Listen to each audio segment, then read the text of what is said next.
Ce récit des pèlerins d'Emmaüs est vraiment un des plus riches, des plus denses de tous les évangiles. Du coup, je n'ai trouvé non pas une, mais 5 homélies. Et comme vous êtes confortablement installé dans votre canapé, que vous avez le temps, je me suis dit c'est l'occasion en or pour effectivement prendre le temps pour 5 homélies. Alors, première homélie. Ah oui, c'est vrai qu'il y en a beaucoup parmi vous qui ne comprennent pas mon humour, donc c'était une blague. Il y aura une homélie, il ne faut pas être tendu. Tout va bien se passer. Alors, il y a un truc qui me tracasse. Depuis quelques temps maintenant déjà, une méprise possible qui me hante surtout depuis Pâques, et qui vraiment ne me laisse pas tranquille. C'est cette possibilité de prendre la foi chrétienne pour une philosophie ou une sagesse, de la prendre de manière symbolique, de la prendre un peu pour une vision du monde. J'y pense vraiment depuis Pâques. Est-ce que pour beaucoup, Pâques, c'est pas simplement le symbole de l'éternel recommencement?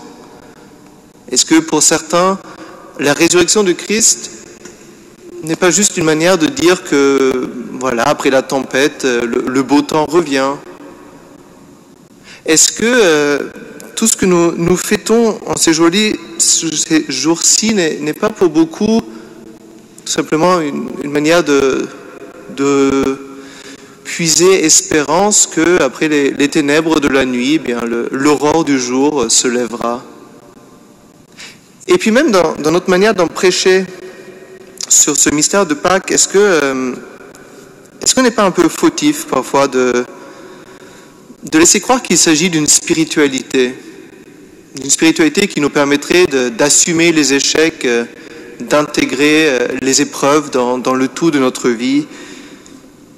Même les rites, la beauté des rites, l'eau qu'on utilise, le cierge, la lumière, tout ça, est-ce que ça risque pas toujours d'être pris de manière uniquement symbolique?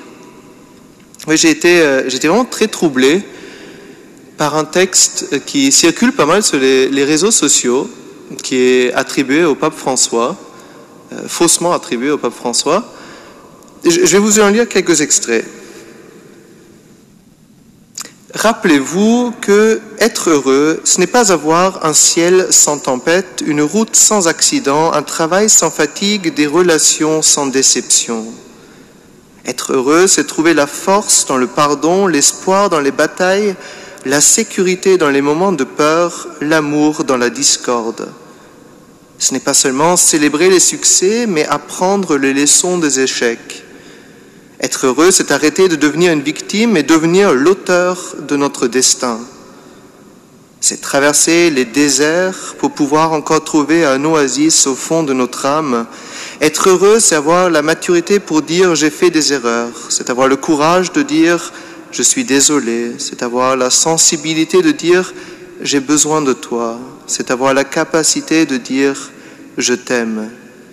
Utilisez vos pertes pour raffermir la patience, utilisez vos erreurs pour sculpter la sérénité, utilisez la douleur comme plâtre du plaisir. Ce n'est qu'un extrait, c'est très beau, mais je vous avoue que ça me met vraiment en colère. Ça me met en colère, ce texte. Ça me met en colère pour plusieurs raisons. Une première raison, c'est que on l'attribue au pape François et c'est un mensonge. Ce texte n'a absolument rien à voir avec le pape François. Parce que ce texte n'a rien à voir avec la foi chrétienne. C'est du vent. C'est des paroles vides, c'est creux. C'est une illusion, c'est vraiment n'importe quoi. Je ne veux pas utiliser de gros mots, mais peut-être que c'est de la naïveté qui se cache derrière, mais cette fausse attribution au pape me fait croire que c'est vraiment de la mauvaise foi, que c'est de la désinformation. La foi chrétienne n'a vraiment rien à voir avec ce discours. La foi chrétienne n'a rien à voir avec une espèce de vision du monde, une sagesse, et même avec une spiritualité. Non, il ne s'agit pas de prendre de la hauteur, de voir que même le mal, les épreuves, les échecs, la souffrance font partie de la vie, qu'il faut les intégrer, les assumer. Ça n'a rien à voir. Vous voyez, en tant que prêtre, tous les jours, je suis confronté à la mort.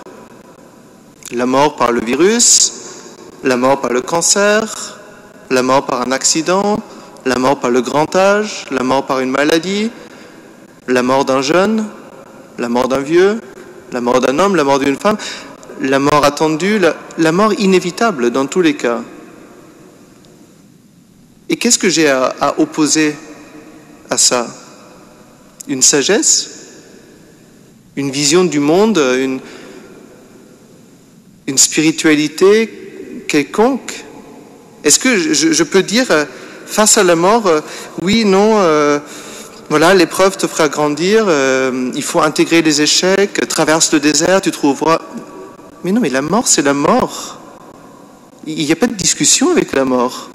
Une fois que vous êtes mort, vous ne pouvez plus rien intégrer. Comment vous voulez intégrer l'échec de votre mort quand vous êtes mort? Ça n'a juste aucun sens. De quoi on parle là, en fait?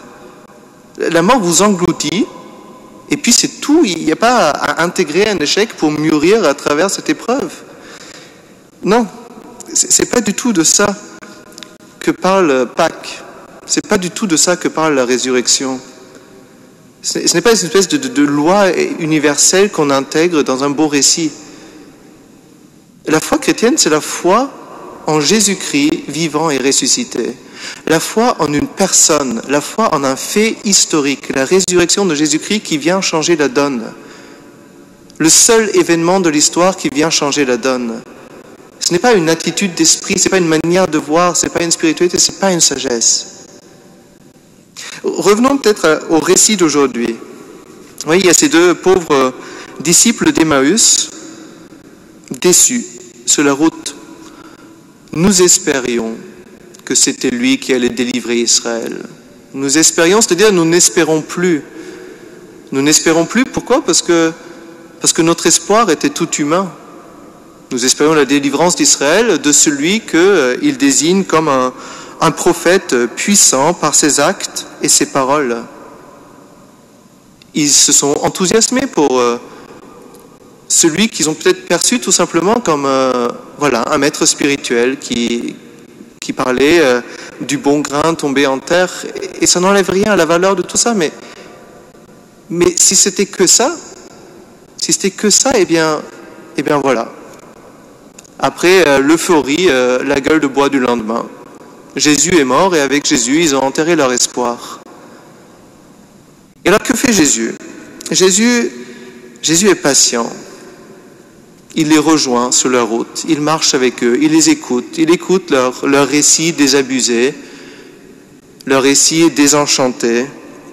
Il les accompagne sur leur route égarée.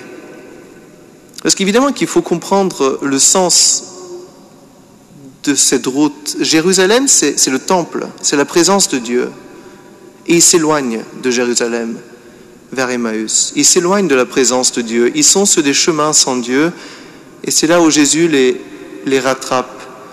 Ça nous fait penser à cet autre récit sans lequel on ne peut pas comprendre le récit des disciples d'Emmaüs. C'est la chute dans la Genèse. Adam et Ève qui quittent le paradis. Chassés, ils quittent la présence de Dieu.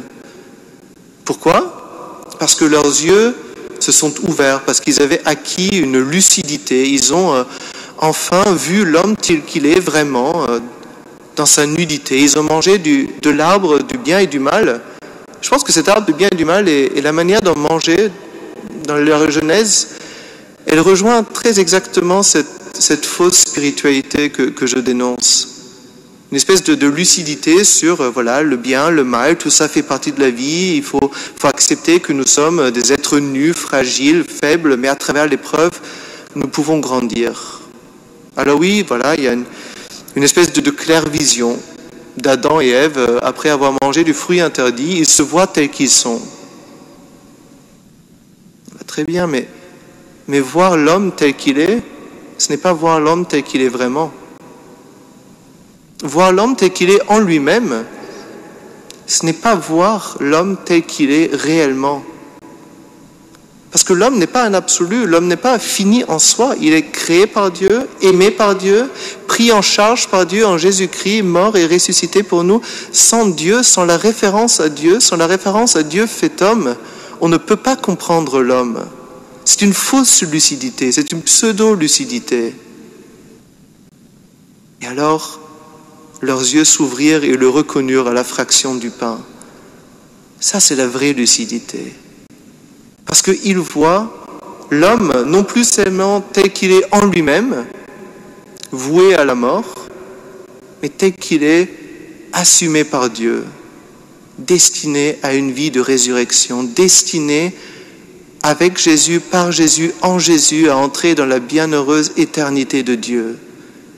Leurs yeux se sont réellement ouverts. La conséquence, c'est quoi? C'est qu'ils courent vers Jérusalem, ils retournent vers la présence de Dieu, vers le temple et vers leurs frères. Ils retrouvent le vrai sens de la fraternité, ils retrouvent la joie de vivre parce qu'ils ont trouvé la vraie lucidité qui ne vient pas du fait de changer de regard sur le monde, qui ne vient pas d'une sagesse, d'une spiritualité, qui ne vient pas de mots, mais qui vient d'une personne et d'un fait, de Jésus ressuscité qui s'est révélé à eux et qui les a guéris de leur aveuglement, de croire pouvoir comprendre l'homme sans Dieu, de croire pouvoir comprendre l'homme sans Dieu fait homme. Alors cessons de croire que nous pouvons prendre notre vie en main et être les destins de notre vie, les maîtres du destin. Nous ne maîtrisons absolument rien et surtout pas la mort. C'est une folie, c'est une aberration, c'est un mensonge de vouloir nous faire croire que nous pouvons maîtriser quelque chose. Rien du tout. La mort, elle peut nous rejoindre demain. Par contre, nous pouvons remettre notre vie entre les mains du Seigneur Jésus-Christ, vivant et ressuscité. Amen.